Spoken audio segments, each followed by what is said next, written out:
I think that we can move now to presentation from somebody who has the responsibility to follow up with our work. There has been a pre-Rio plus 20. There is a Rio plus 20. There is going to be hopefully some continuation. And the representative of Expo, Mrs. Fosca Nomis, of the responsible for Direction of International Affairs, who will present us the way Expo intends transferring and continuing the dialogue through a program that they have named Feeding Knowledge. Mrs. Nomis, you have the floor.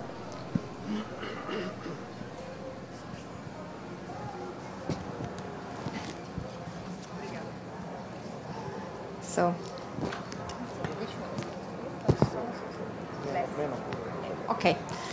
We're just a few minutes. I would like to really thank the Ministry of Foreign Affairs and Cooperation to Development who invited us, together with Mrs. Monti and IDRAID, to present very briefly Expo 2015 and why we are here today.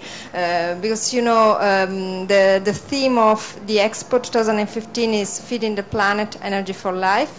So we could think that it's far from what we are talking about this morning, but at the same time there are a lot of linkages.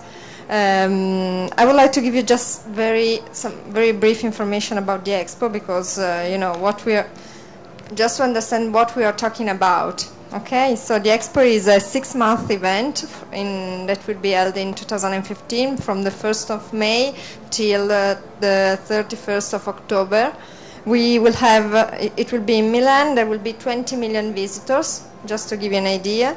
And we expect between 130 and 150 countries that are going to participate to the Expo. This is the idea. So our goals are, the goals of the Expo 2015 is to stimulate a global debate on our theme, that is Feeding the Planet, Energy for Life. And we would like to facilitate the cooperation and networking, because the Expo is a multi-stakeholder forum, if you want. We are inviting countries, of course, but even the private sector and civil society organizations and international organizations and so on. So we would like to create the stage for a global debate on our theme. This is our idea. That's the theme, just to remind you, because our main question on the theme is it possible to guarantee sufficient, good and healthy and suitable and sustainable food for all? This is really a key challenge. We discussed a lot also here in Rio during these days on this issue, but I think that we all are aware that we do not get a concrete result on this issue. So we still have to discuss it, to find a solution about how we can face this challenge. Yeah, very quickly, the theme as a 7 is split in other themes. Some more scientific, I would say, and other more cultural, so science and technology for food safety and so on, but also food and culture and food in cooperation and development. So we have two areas. Next point is still the theme, so let's pass this one, because it's too much on the theme. I think that we understood. Just 2 words about the official participants, or the status of the participation of countries. I think that this. Okay, the participation of countries. We have 86 countries plus the United Nations that answered, so they are interested to participate in the Expo in Milan, and I think that this is a good result that it gives you an idea of what is going to happen in Milan in 2015. We will have all these countries talking about food security. Next one. This is how we will see the exhibition site. We will have, just to remind you, that we will have civil society organizations, countries, corporates, and clusters. So next. Sustainability is a key issue in our expo. So this is a very important point for us. Let's go to the next one.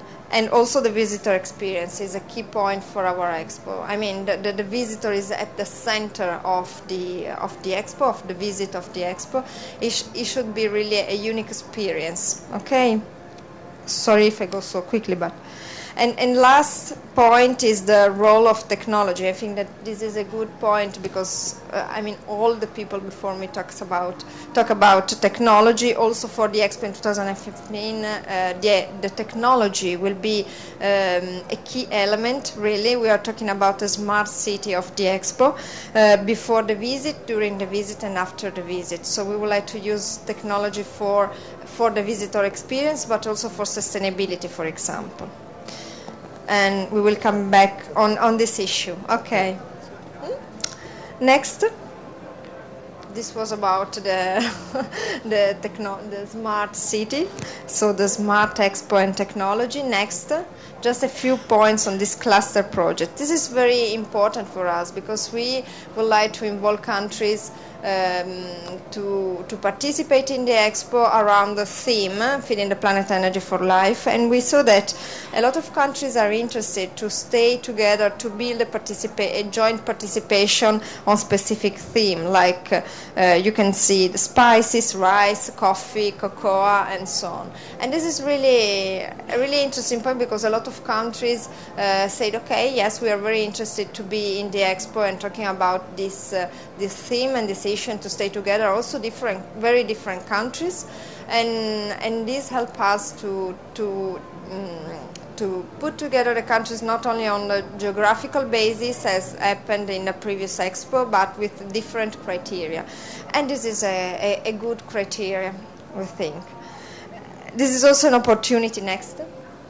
Okay, this is also an opportunity to ask countries working together, but together also with private sector, with civil society organization, and with other stakeholders.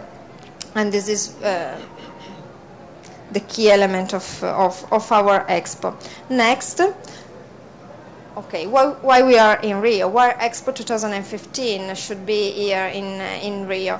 We are here because sustainability is an issue that is very linked to Feeding the Planet Energy for Life, so to food security, food safety. A lot of side events here talked about this theme. So we think that this is a very good opportunity for us to learn about food security and to bring best practices to the Expo in 2015.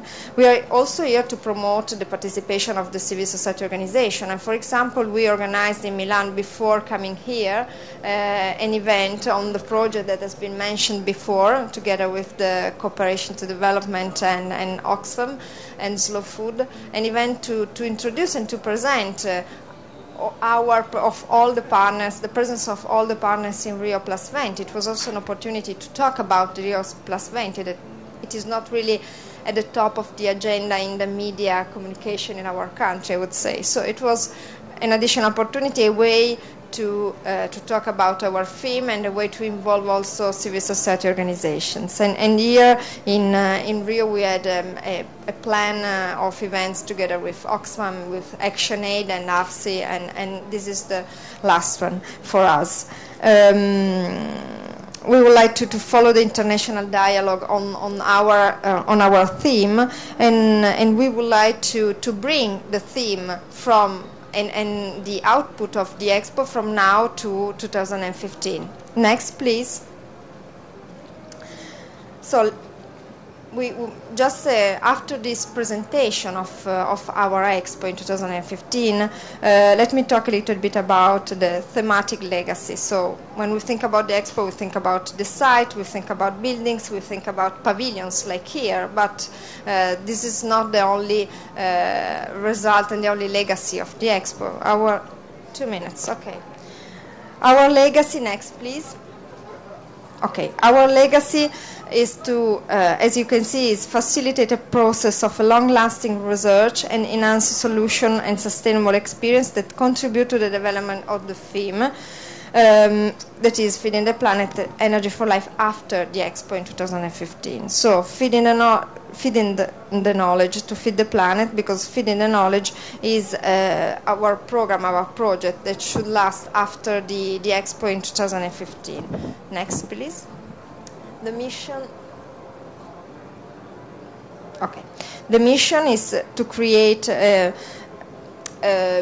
I would say a platform about natural resources, food security and biodiversity, and I think that here is the link, the main link with what the colleagues were talking before. So to create knowledge, to create a base of data, to build information and then to create knowledge. I really appreciate this, these steps that Mrs. Monti proposed. So it's something very close to what she presented before, but linked to a different issue, to the theme of Expo 2015.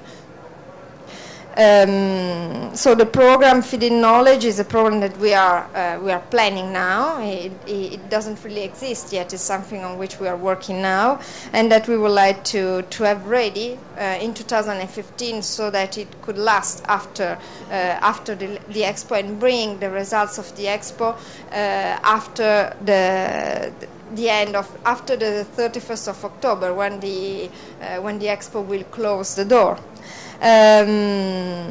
The goals of the program are the creation of an international community of experts and institutional representatives, the training of junior experts, and the development of research policies that match with the real needs of the countries. So I think there are some linkages with HydroAid mission, I would say. The operational tools, last, so next. Okay, back. I can see. Okay, sorry.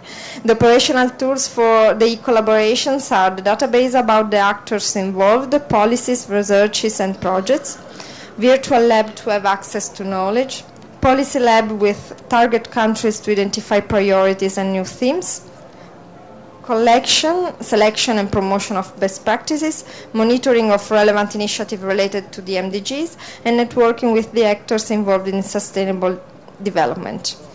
Of course, the networking will be with all the stakeholders that we are going to involve, and this is we hope that in 2015 we will be able to present this project, and after 2015 we hope that we can still work together on the project Feeding the Knowledge. In the meantime, I hope to see all of you in 2015 in Milan at the Expo. Bye. Thank you.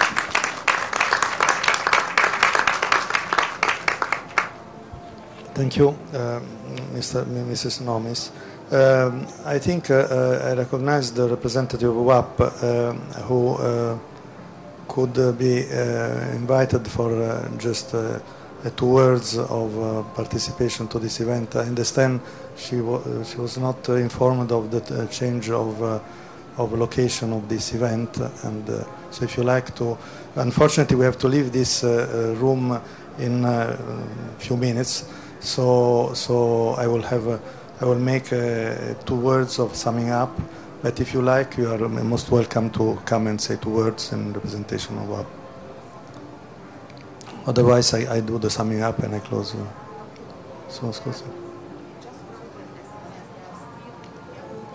I'm sorry, so I didn't understand. So the information that I gave you is wrong, and the representative of WAP are in the auditorium. So yes, but we cannot because we are closing our meeting. All right, so let me take this task of representing them in trying to sum up with a few words on how this event has been implemented.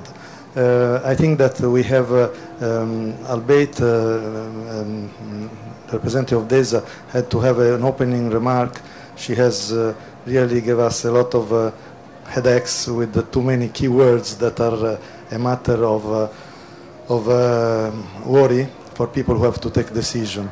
She is extremely experienced in this field, so she has singled out a number of these things. And I would just take one of these keywords, which is that of the importance of the institutional consensus. The institutional consensus does not come only because of the shouting voters and constituencies. It also comes when somebody is capable of presenting correct knowledge, correct information. And as she says, you need a mix of skill, which is that of dealing with both technical and institutional competence. Ambassador Giacomelli, another headaches because of his tremendous knowledge of many, many years of experience, has told us about a lot of things. But one thing that is extremely, I can single out of his representation is the fact that it has provided us with an example of courage, which means when the wrong information provides the wrong indication on policy development, there must be the courage from institution to correct and to redress the implication. This entails, again, knowledge, because even if you want to correct information and you have still wrong knowledge, you cannot do so. So Ambassador Giacomelli has very clearly used his experience in highlighting or in choosing a case that really let us thinking on how much effort technical people have to do to provide the decision-making process with the right tools for taking right decision, and when appropriate, correct policy development. I think that Mr. De Miranda had the opportunity to give us a number of examples of application of a certain concept and principles. Of course, in his position, dealing with items such as urban development, cities, and so on, you unavoidably have to put together economic realities with social realities, with the legislative realities, and only the path that his ministry is taking in trying to have a capillary cross-sector type of impact at the national level. He's also shown how many regions of Brazil have been already involved in this process. You can really think you are going to make a case of change and contribute to the purpose we are all talking about. With regard to any one key word I would like to pick up is it is of course easy to challenge big industrial schemes for not taking account of the social involvement of the community realities and so on.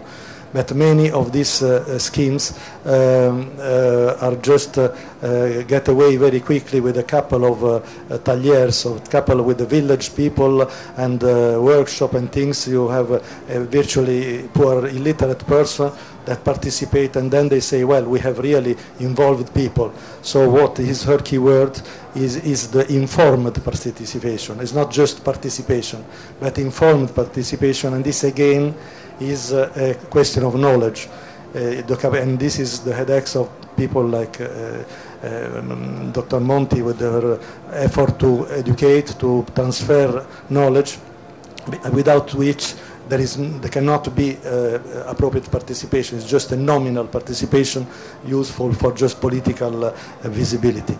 I think that, of course, Hydroaid presentation again synthesizes the effort to move through a process of establishing knowledge.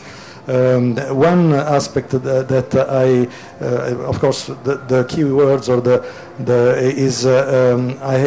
having the information does not necessarily mean having the knowledge. So again, we are talking of what type of information you have. So all the things I'm not going to repeat, how to decide what is the relevant information for the type of decision that one has to take, how to access to this information, who is the depositor of such information, and so on. There is one aspect, though, that has not really been dwelt with, which is that of the identification of the missing information. I just take the liberty of mentioning one example, that of the underground water, that is a big case of absence of information, at least relevant information. Underground water means that we discuss about how much water there is in an oasis, how much agriculture can be provided by this resource, and so on. And we plant trees in the oasis to stop desertification, and we forget that maybe this water comes some 1,000 miles away, and nobody bothers with the mountain that is many miles away. So, but unless somebody that deals with knowledge management inform the decision maker that they cannot get away with just planting a couple of trees and fighting the dune locally, they are not going to do much for the survival of their communities. So again, we have a case of an organization that reflects an effort to make useful transfer of information, not just to train people, to educate people, but to do it toward putting them in condition to participate to the decision-making evolution, if not personal decision-making.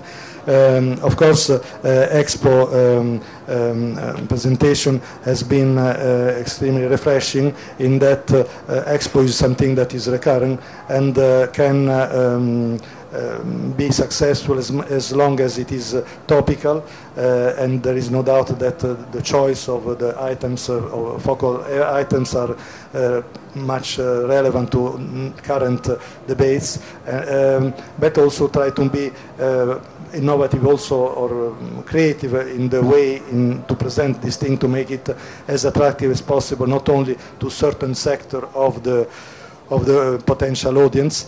They will have the responsibility, as I mentioned, to try to make sense of all this effort, including today's workshop, and to the benefit of those who have to follow and build upon it.